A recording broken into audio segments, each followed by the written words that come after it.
Sebelumnya, terima kasih atas kesempatannya. Di sini kami dari kelompok 2 akan menjelaskan tentang cyberloafing dan cyberbullying.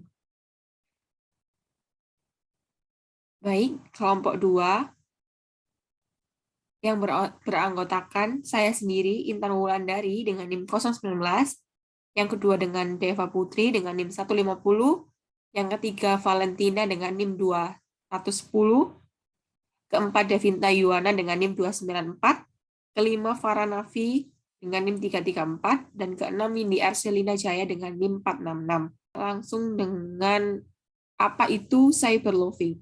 Cyberloafing adalah istilah yang digunakan untuk mendefinisikan penggunaan internet oleh karyawan yang tidak berhubungan dengan pekerjaannya. Selain itu, bisa juga didefinisikan sebagai tindakan karyawan yang dengan sengaja menghabiskan waktu dengan menggunakan akses internet yang tidak berkaitan dengan pekerjaannya. Nah, menurut beberapa ahli, pengertian dari cyberloafing itu yaitu yang pertama, Blog 2001 berpendapat bahwa cyberloafing merupakan karyawan yang melaksanakan aktivitas internet non-bisnis di jam kantor menggunakan sumber daya perusahaan. Yang kedua, menurut Lim pada tahun 2002, cyberloafing adalah tindakan karyawan secara sengaja menggunakan akses internet perusahaan untuk tujuan yang tidak berhubungan dengan pekerjaan di saat jam kerja. Nah, menurut Bloodcard and Henley pada tahun 2008, cyberloafing adalah penggunaan email dan internet kantor yang tidak berhubungan dengan pekerjaan oleh karyawan secara sengaja saat bekerja. Nah, selanjutnya yaitu tentang faktor penyebab cyberloafing. Nah, terdapat banyak faktor yang dapat menyebabkan perilaku cyberloafing. Adapun faktor-faktor tersebut dapat dikelompokkan menjadi beberapa kategori, seperti faktor individu, faktor pekerjaan, dan faktor organisasi. Nah, yang pertama yaitu faktor individu. Nah, faktor individu ini terdiri dari locus of control, atau sering juga didefinisikan sebagai kemampuan seseorang untuk mempunyai kendali atas situasinya. Nah, yang kedua yaitu kepribadian juga mempunyai korelasi terhadap perilaku cyberloafing. Adapun yang termasuk dalam hal ini adalah conscientiousness, stabilitas emosi, agreeableness, ekstroversi, dan keterbukaan terhadap pengalaman cyberloafing. Yaitu kemudian keterlibatan kerja, yaitu sejauh mana seseorang terlibat dengan pekerjaannya. Seseorang yang terlibat jauh di dalam pekerjaannya cenderung untuk tidak melakukan cyberloafing ini karena terpaku dengan pekerjaannya. Nah, yang kedua yaitu tentang faktor pekerjaan. Nah, faktor pekerjaan ini dibagi menjadi dua, yaitu konflik peran dan ambiguitas pekerjaan. Nah, konflik peran yaitu ketika seseorang karyawan mendapatkan tuntutan dan harapan yang berbeda dan berlawanan sehingga menimbulkan ketidakpastian. Nah, yang kedua yaitu ambiguitas pekerjaan. Ambiguitas pekerjaan yaitu ketidakpastian mengenai peran yang diterima oleh karyawan sehingga mengakibatkan stres pada karyawan. Nah, yang ketiga yaitu faktor organisasi. Faktor organisasi ini dibagi menjadi 3, yaitu persepsi ketidakadilan. Nah, yaitu karyawan yang mengompensasikan ketidakadilan yang dipersepsikan sehingga menghindari pekerjaan dan mengakses internet yang tidak berkaitan dengan pekerjaannya. Nah, yang kedua yaitu budaya organisasi atau dapat juga disebut dengan norma-norma yang terdapat dalam suatu organisasi. Yang ketiga yaitu desain organisasi.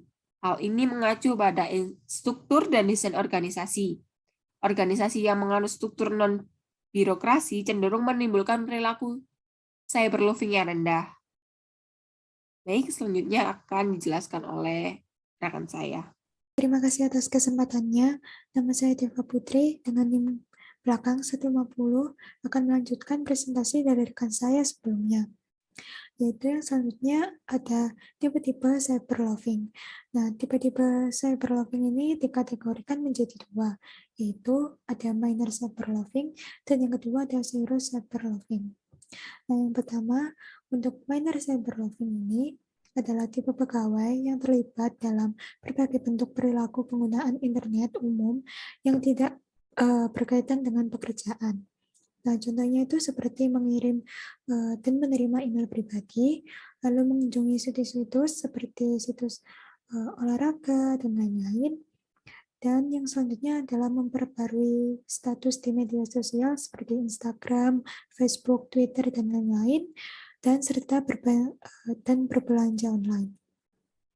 Lalu yang kedua ada serius cyberloving. Nah, serius cyberloving ini tipe pegawai terlibat dalam berbagai bentuk perilaku penggunaan internet yang bersifat lebih berbahaya karena bersifat melanggar norma instansi dan berpotensi ilegal. Nah, contohnya itu seperti melakukan perjudian online, mengelola situs milik pribadi, serta membuka situs yang mengandung pornografi. Lalu selanjutnya ada dampak cyberloving. Nah, dampak-dampak cyberloving ini ada yang pertama ada mengurangi produktivitas. Nah, dampak dari cyberloving ini mengurangi produktivitas pegawai yang menggunakan metode lain dalam melalaikan tugas dengan teknologi modern tanpa harus terlihat keluar masuk ruangan dan terlihat aktif sepanjang jam kerja di depan komputer. Lalu yang kedua ada degradasi kinerja sistem komputer dan jaringan internet instansi yang berlebihan. Nah, dampak ini dapat menyebabkan kelebihan sumber daya komputasi dan efek selanjutnya adalah menurunkan bandwidth atau kecepatan akses internet. Lalu yang ketiga adalah berpotensi untuk memunculkan masalah kriminal hukum lainnya. Nah, masalah kriminal hukum lainnya ini seperti pelecehan, misalnya pegawai melakukan email lelucon dengan pegawai lainnya yang mengandung seks atau rasis.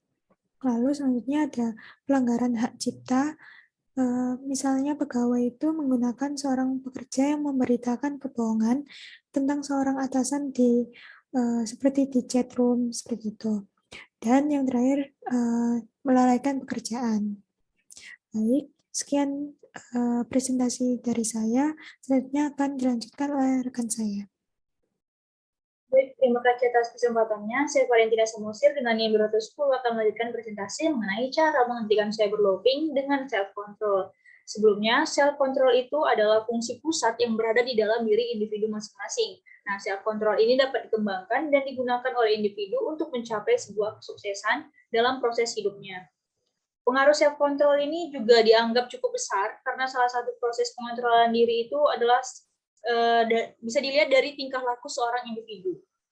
Nah, ada beberapa elemen-elemen dari self-control yang mengandung 6 aspek yang menjadi ciri-ciri individu serta memiliki dan setiap individu itu harus memiliki 6 elemen tersebut. Yang pertama adalah impulsiveness, yaitu individu itu memiliki orientasi here and now, di mana individu mempertimbangkan konsekuensi negatif dari perbuatan yang akan dilakukannya. Dan ia juga mudah tergoda untuk melakukan sesuatu yang menyenangkannya. Yang kedua adalah preference for physical activity, yang mana ini menjelaskan individu dengan self-control yang rendah dan lebih memilih kegiatan yang tidak membutuhkan keahlian tertentu dibandingkan mencari aktivitas yang membutuhkan pemikiran kognitif. Jadi dia lebih memilih misalnya rebahan atau tiduran, karena itu tidak memerlukan pemikiran-pemikiran yang kritis seperti itu. Yang ketiga adalah risk-seeking orientation, yang mana menjelaskan bahwa individu dengan self-control yang rendah suka terlibat dalam aktivitas-aktivitas fisik yang beresiko, menyenangkan, dan menegangkan. Mereka melakukan tindakan-tindakan sembunyi-sembunyi, berbahaya, ataupun manipulatif. Oleh karena itu, individu yang memiliki self-control rendah ini cenderung pemberani dan aktif. Yang keempat adalah self-centered needs, yaitu individu dengan self-control yang rendah cenderung mementingkan diri mereka sendiri. Individu ini kurang peka terhadap penderitaan orang lain atau bisa dikategorikan sebagai egois untuk kebahagiaannya sendiri. Individu ini sering bersikap tidak ramah, dengan kata lain tidak peduli dengan pembinaan orang lain. Tindakan mereka itu merupakan refleksi dari self-interest atau keuntungan pribadi mereka, begitu. Yang kelima itu adalah preference for simple tasks, yang mana individu dengan self-control yang rendah cenderung akan menghindari tugas-tugas yang sulit. Mereka lebih menyukai tugas-tugas yang dapat diselesaikan dengan mudah. Atau dapat dikatakan self-control yang rendah ini kurang rajin atau kurang gigih dan tekun untuk melakukan suatu tindakan. Mereka lebih mencari kepuasan hasrat yang mudah dan sederhana. Dan yang terakhir adalah short-tempered, yang mana menjelaskan individu dengan self-control yang rendah cenderung rentan mengalami frustasi, emosi yang meledak-meledak, serta temperamental. Ketika terlibat dalam suatu masalah, ataupun suatu masalah dengan orang lain, baik dengan dirinya sendiri ataupun orang lain, individu ini memiliki self-control yang rendah sehingga cenderung kesulitan untuk menyelesaikan masalahnya secara verbal. Nah, selanjutnya adalah contoh dari cyberloafing pada sebuah perusahaan. Ada dua yang saya ambil, yaitu seorang pegawai yang lebih memilih membrowsing situs-situs hiburan daripada menyelesaikan tugas yang diberikan atasan. Mereka lebih tertarik dengan yang suatu hal yang menyenangkan kepribadian mereka daripada yang harus menyuruh mereka untuk berpikir kritis seperti menyelesaikan tugas yang diberikan atasannya tadi. Dan yang kedua adalah menggunakan telepon kantor untuk keperluan pribadi. Dan mereka tuh seperti tadi yang sebelumnya saya jelaskan mengenai sikap egois, mereka lebih mementingkan kebahagiaan mereka sehingga mereka bisa berlaku semena-mena hanya untuk menyenangkan diri mereka sendiri. Baik, terima kasih. Sekian dari saya. Baik, terima kasih atas kesempatannya. Sebelumnya perkenalkan, nama saya Devinta Yuwana dengan NIM 294. Di sini saya akan melanjutkan presentasi dari rekan saya. Yang selanjutnya yaitu cyberbullying. Cyberbullying adalah segala bentuk kekerasan yang dialami anak atau remaja dan dilakukan teman seusia mereka melalui internet. Cyberbullying yaitu terjadi di mana seorang anak-anak atau remaja diinjek, dihina, diintimidasi atau dipermalukan oleh anak atau remaja lain melalui media internet, teknologi digital, ataupun telepon seluler.